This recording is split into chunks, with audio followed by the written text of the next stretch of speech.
like the holy grail of sleep for babies. Does your baby self-settle? And if they don't, then you're not doing it right. Hello everybody and welcome back to my channel. If you saw my video that went up last week on our bedtime routine and how to survive the sleep regression, you will have seen me mention the fact that I had lots and lots of requests to answer questions about sleep and nap times. I am going to try and get through as many as I can today, and if you still have questions that you really want answering, then leave them down in the comments below and I will respond and answer you, or you can send me a DM either on Facebook or Instagram. Just as a little bit of backstory, my oldest son Finley slept through from 9 months old. He was sleeping really well for about, I would say, 3 or 4 months before that, so just waking up the one time a night, and then from 9 months he slept through and then never stopped. He's slept through ever since. He's also always been a good napper, either on the go when we're at the house or in his cot, and even now at 2.5 years old he still sleeps for 2 to 3 hours a day in his cot for a midday nap. Not all of that is accidental, and I did actually do a lot of research and work to make sure that he had the best possible chances of being a good sleeper. I just got everybody's questions up on my phone here, so I will try to answer as many as I possibly can. So these questions are quite similar, and they are: my baby cries when it's bedtime at 3.5 months, my baby's 3 months old, how do I introduce an evening routine, what should I do? So for the evening routine and bedtime routine, you can go and take a look at my bedtime routine video. That gives you a good idea of what we do, but as a short version, we like to do bath, a small play, a book, some milk and bed. We do all of that upstairs, so once we come upstairs for the evening, that's it. We don't go back downstairs. We don't have any kind of screen time at all, because that can be very detrimental to babies and toddlers sleeping well at night time. So we make sure that we come upstairs and we set a nice calm environment when we're up here. So we don't raise our voices, we're not silly, we don't play lots of silly games, and we just try and keep it nice and calm, especially post bath time. At 3 months old, your baby's only just getting into a routine. So from about 12 weeks is when your baby will start to be able to form a routine, and you will find actually that your baby will quite naturally fall into their own routine. A lot of people worry about setting a routine for their baby, but actually if you follow their lead, you will find that you will notice patterns over the day of when they like to sleep and when they like to wake up, what time of evening they start to feel tired, but that probably won't be until around 12 weeks plus. So don't worry if before 12 weeks you don't see any of those signs. At that age, babies really do just need to sleep when they need to sleep and be awake when they need to be awake, and they don't tend to have set patterns to those things. So as soon as you feel your baby is ready for a bedtime routine, you can just start to implement one. We started with just giving baths probably once a week, and then we went down to every other day, and now we do baths most nights, just because I like the fact that it helps to signal to Rupert, our baby, that bedtime is coming. So linked to that, the fact that some babies cry before bedtime can often mean that they are overtired. So you really need to be starting the bedtime routine a good half an hour or maybe even more before your baby starts to get tired. So what you need to do is for a few days watch and see in the evening when your baby starts to show you that they're tired, and they might do this by pulling on their ears, rubbing at their eyes, being very fidgety. Some of them do it by sticking their tongue out. So it really depends on your baby and what your baby's cues are, and if you watch your baby closely, you will start to learn when they are showing you that they're tired. For example, let's say that your baby starts to show that they're tired at 6:30 p.m. Well, you really need to be starting the bedtime routine at least at 6 p.m, if not a little bit earlier, so that by the time you get to that 6:30 p.m. slot when your baby is showing you that they're tired, then they're ready to have milk and go to bed. If you wait until that 6:30 time, or whenever it is that your baby's showing you that they are tired, to start your bedtime routine, then you have pushed it too long, and that can unfortunately lead to a lot of crying and a grumpy baby and unhappy parents too. The next question is: I don't want my baby to go into her own room even at 6 months. She's exclusively breastfed, I don't feel ready. That's fine. Your baby does not have to go into their own room at 6 months. That is just a guideline. Keep your baby in your room with you as long as you want to. The guidelines for safe sleep are that your baby should be in your room with you until they are 6 months. I know that some people choose to put their babies in their own rooms earlier than that. Obviously that's not what I'm going to advise you, because that's not the advice that is given for safe sleep. Just so that you know, we still have Rupert in with us, and he's 4.5 months coming up to 5 months old now. Finley moved into his own room when he was around 5 months old. Simply put, if you don't feel ready for your baby to move into their own room, then don't move them into their own room. Keep them in with you as long as you like. It's actually natural for us to sleep with our babies for much longer than 6 months. The next question says, if we got our 4-month down to sleep earlier, would it mean he would wake earlier? The simple answer is no. It is a myth that your babies will sleep longer if you put them down to sleep later, or if you put them to sleep earlier, that they would wake earlier. All babies tend to have a set amount of sleep that they need within a 24-hour period. So it tends to be between 14 to 17 hours for a newborn, so that's a baby from birth to 3 months old, and then between about 12 to 15 hours from babies from 4 months right up to 1 year old. How your baby spreads those hours out through the day though are very much dependent on them. It's a personal thing, and everybody's baby is going to be different. But I can tell you, and I can tell you this from experience as well, that putting your baby down to bed earlier will not necessarily mean that they will wake up earlier. So if your baby is an early riser, if they're waking up at 5 AM or 6 AM, then thinking that you need to move their bedtime later on will not actually affect the time that they wake up, unfortunately.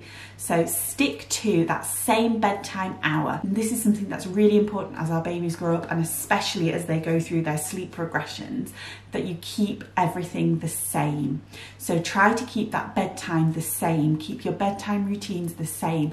Choose a time and a routine that works for you and your family, and then stick to it. And don't be tempted if your baby starts waking up earlier to mess around with that bedtime hour, because it won't help, and actually it will just mean that you'll have a terrible evening with a cranky baby. My 5-month-old used to sleep through and is now waking every 2 hours and only naps for 30 minutes during the day.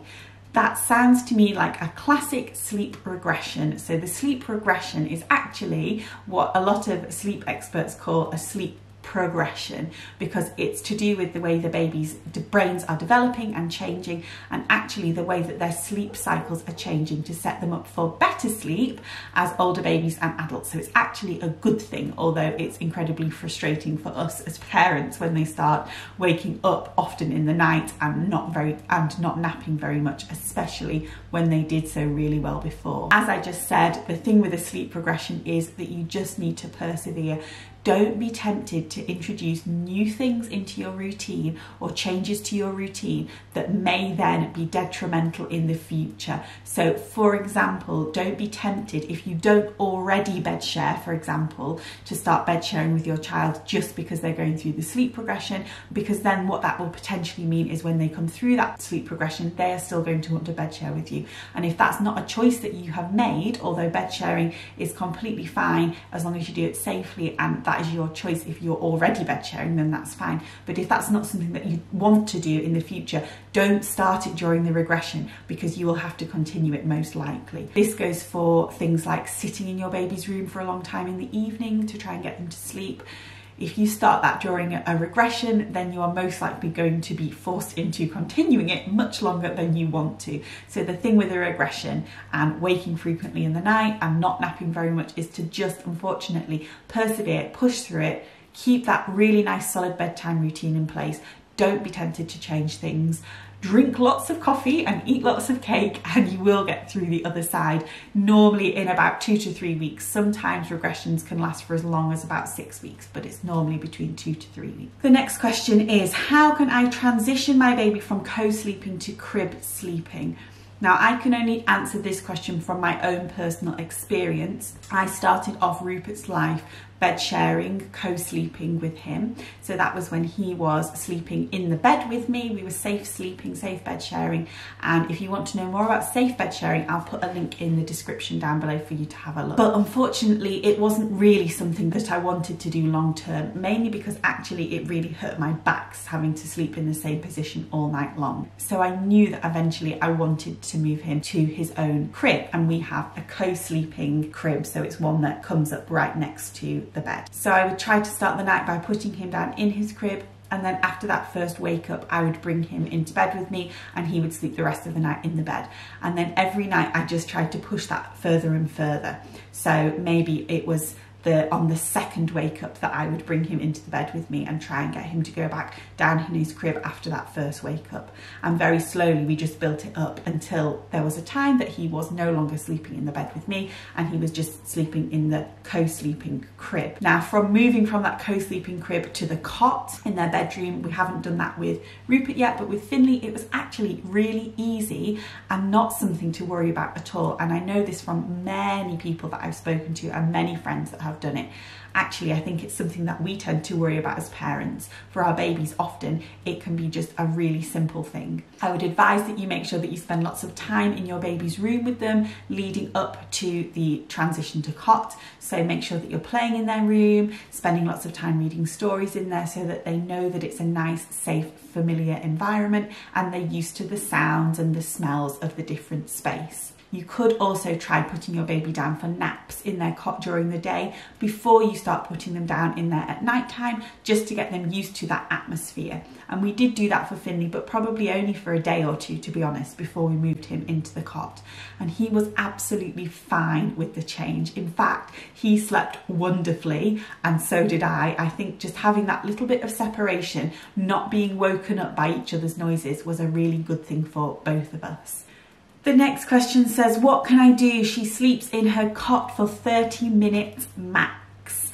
That is something that's so challenging and that I know all too well. When Finley was young, he was not very good at sleeping anywhere except on me, although he did grow to be a very good cot sleeper in the end. So I know how difficult it is to only have your baby want to sleep on you, or to put them down and then for them to sleep in their cot for 30 minutes maximum. There are a few things that I would suggest that you could try. One of them is using white noise. This is something, if you didn't know already, that mimics the sounds that babies hear in the womb, so it's very comforting to them. There are lots and lots of apps that you can get on your phone for white noise. There are even videos here on YouTube that you can look up and they play for about 8 hours straight with white noise. Our favourite is, I think it's called White Noise Black Screen, and I will put a link to it down below, and I use that quite often. But the thing that we use most is actually our My Hummy, which is a white noise machine, and I will put the link to that down below too. I would also suggest maybe trying to make the room nice and dark for naps. So as well as using the white noise, a nice dark, quiet room is often conducive to good nap time sleeping. We're often told to make sure that our babies nap in bright, noisy environments because otherwise it means that they will never nap when you're out and about, for example. And I do agree with that. However, a lot of babies just need dark and they just need quiet to be able to sleep because they get too overstimulated by the bright noise or by the noises. So if you haven't already, I would try mimicking that nighttime setting and making sure that the room that you put your baby down to is nice and dark and quiet, and maybe with the white noise as well. And if you put your baby in a sleeping bag for sleep at night time, then maybe try that for your daytime nap sleep as well. The next question says, how can I get my little one sleeping past 6 AM working off a bedtime of 7 PM? They are 8 weeks old. So I would say the quick answer to this one is at 8 weeks old, they are a bit too young for any kind of set bedtime routine. So they tend to just wake up when they wake up, unfortunately, and that's often when either they are just not tired anymore or they need food. There really isn't much you can do to change their wake time at that age, in my opinion. As we've already discussed, moving the bedtimes around isn't really going to help. It's just going to mean that they are crankier in the evening. I would suggest that persevering is the best thing to do, and you will probably find that as your baby gets a little bit older, they may start to sleep that little bit longer in the morning. Something that I sometimes do just to get a little bit of extra sleep in the morning, especially if Rupert is awake at the crack of dawn, which he is often at the moment, is I will just bring him into bed and do a little bit of bed sharing for that last bit of sleep. When he wakes up, I will bring him into bed, I will feed him because we're breastfeeding, and then he will fall asleep next to me and I will tend to fall asleep as well. And I just make sure that I follow those safer sleeping guidelines that I mentioned before in the article that's linked below, just to make sure that obviously that is a safe thing for us to do. The next question is, do you have any tips for self-settling for naps, please? Self-settling, I think, is a real hot potato, isn't it? It's something that everybody always talks about, and it's like the holy grail of sleep for babies. Does your baby self-settle? And if they don't, then you're not doing it right. But actually, in my experience, self-settling isn't always the be-all and end-all. It's not always the answer to good sleep. Yes, self-settling will mean that your baby is a good sleeper, most likely, but your baby can also be a good sleeper without self-settling. And I say this again from experience. Now, Finley, my oldest boy, used to need to be fed to sleep, and he would fall asleep while I was feeding him before bed, and he would often not want to sleep unless I was feeding him. And a lot of people would say that that is then a bad sleep association because he was associating milk with falling asleep. However, what I used to do is feed him, he would fall asleep, I would burp him, which would probably wake him up a little, but not enough. Give him a bit of a cuddle and a rock, and I would put him down, and generally he would be fast asleep at this point. It didn't stop him from learning to sleep through. It didn't stop him from being a good sleeper. So if you have a baby that isn't self-settling, as a lot of people suggest that they should, then I wouldn't worry about it too much, because actually they probably will still learn to sleep really well. If you are still interested in self-settling, and it's something that Rupert actually does really well, but he just naturally does it, whereas Finley didn't, and I think that that's often the case. It just depends on your baby. The key really is to catching them in that right window. So as I talked about before, looking for those sleep cues to decide whether your baby is tired or not. So making sure that you put them to bed when they are tired,